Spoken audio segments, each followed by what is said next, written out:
New rule Latvia strict admission requirement for international student. इस video को start करने से पहले मैं आप सबका स्वागत करता हूं, मेरी तरफ से आप सबको नमन है। तो ऐसा है कि लाटवियन गवर्नमेंट ने 1 जनवरी से जो भी जैन फेब इनटेक में बच्चे पढ़ने के लिए जाएंगे उनके लिए अपनी जो एडमिशन रिक्वायरमेंट को काफ़ी स्ट्रिक्ट कर दिया है। उसके पीछे बहुत सारे रीज़न्स हैं। रीज़न्स क्या हैं? सबसे पहले कि बच्चे मैक्सिमम लाटविया को as a transit country use करके अनदर कंट्रीज़ में इंटर करने की कोशिश करते हैं।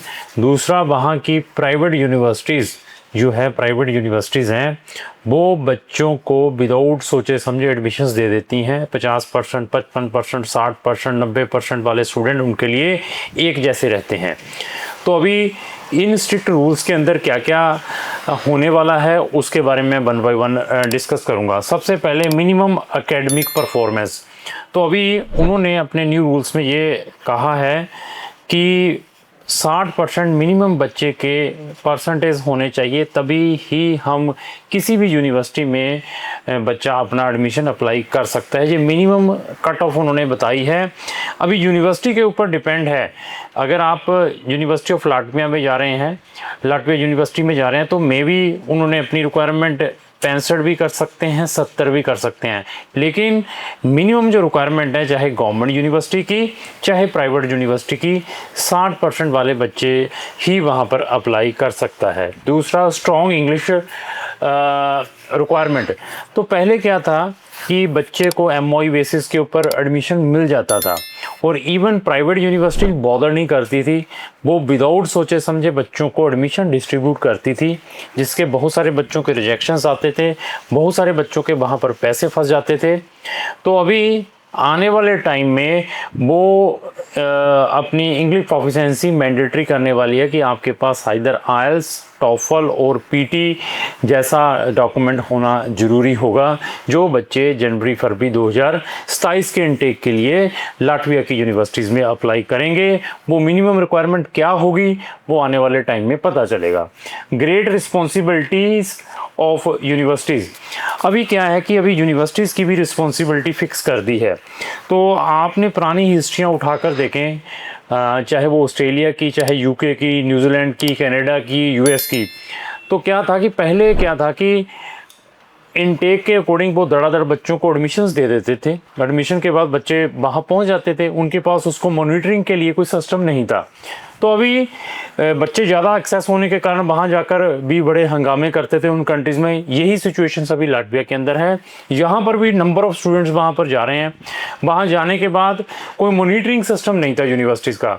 तो अभी वहाँ की मिनिस्ट्री ने यूनिवर्सिटीज़ की रिस्पॉन्सिबिलिटी फ़िक्स कर दी है कि आपकी रिस्पॉन्सिबिलिटी है बच्चे के जो आप अटेंडेंस, बच्चे की जो मिनिमम अटेंडेंस है 80% होनी चाहिए।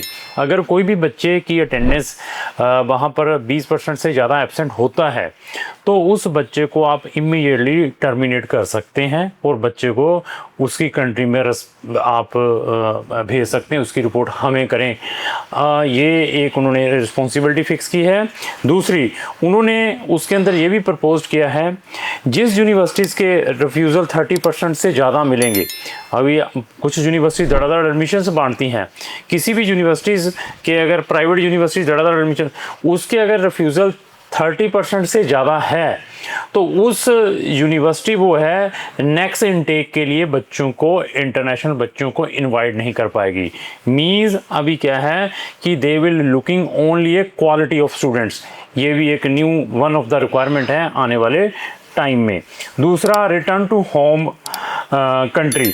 ऐसे है कि बहुत सारी यूनिवर्सिटीज़ आगे क्या करती थी, जब इंटरनेशनल स्टूडेंट वहाँ पर जाता था लाटविया के अंदर, जब बच्चा वहाँ पर रेगुलर क्लासेस अटेंड नहीं करता था, महीना 2-2 महीने नहीं आता था, तो वहाँ की जो यूनिवर्सिटी है बच्चे को टर्मिनेट कर देती थी। तो जब बच्चा को वहाँ से एक्सपेल कर देती थी तो वो बच्चा क्या करता था, दूसरी यूनिवर्सिटी में जाके एडमिशन ले लेता था।